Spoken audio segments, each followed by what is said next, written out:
भरून पुराव्यांचं काय झालं अशा शब्दात अजित पवारांवरून राज ठाकरेंनी फडणवीसांवर निशाणा साधलाय। आपलं ठेवायचं झाकून दुसऱ्याचं पाहायचं वाकून असं देखील राज ठाकरे म्हणाले। भ्रष्टाचाराच्या गोष्टी तर फडणवीसांनी करूच नाहीत ना। ते बैलगाडी घेऊन गेले होते नाही का अजित पवारांच्या बाबतीत। कालच अजित पवार बोललेत ना। हो, अजित पवारांच्या बाबतीत बैलगाडी घेऊन गेले होते की हे पुरावे आम्ही घेऊन येतोय म्हणून। मग आता म्हणतायत की कोर्टात केस चालू आहे। अरे मग द्या ना ते पुरावे।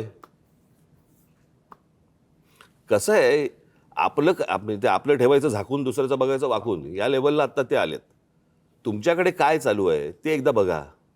मी परवा दिवशीच्या पत्रकार परिषदेत म्हटलं नाही, या देशामध्ये कोणी राजकारणामध्ये सत्तेचा अमरपट्टा घेऊन आलेला नाहीये। सत्ता बदलत असतात, काळ ह्या सगळ्या गोष्टी बघत असतो।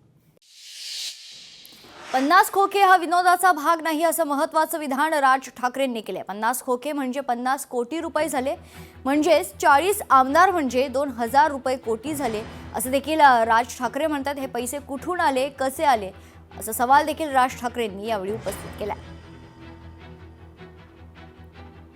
50 खोके 50 खोके 50 खोके मला असं वाटतं लोकांना नीट समजून सांगणं आवश्यक आहे। हे 50 खोके हा विनोदाचा भाग नाही। 50 खोके म्हणजे 50 कोटी रुपये झाले। 50 कोटी 40 आमदार म्हणजे 2000 कोटी रुपये झाले।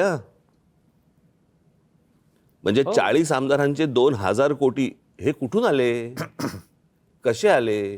भ्रष्टाचारातून, घोटाळ्यातून।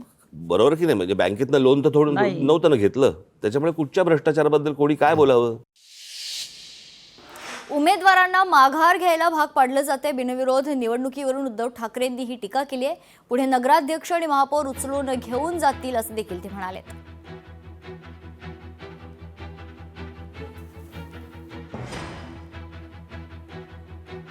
आता उमेदवार जे माघार घेत आहेत, आता ह्याच्या पुढची परिस्थिती कदाचित अशी होईल की जसं अमेरिकेने तो व्हेनेझुएलाचा अध्यक्ष उचलून नेला, तसे आता जिल्हाध्यक्ष आणि सगळे महापौर उचलून घेऊन जातील दिल्लीला, सुरतेला।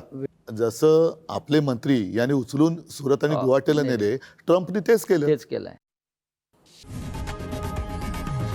लोकशाही मराठी ऐका, पहा, जागरूक रहा।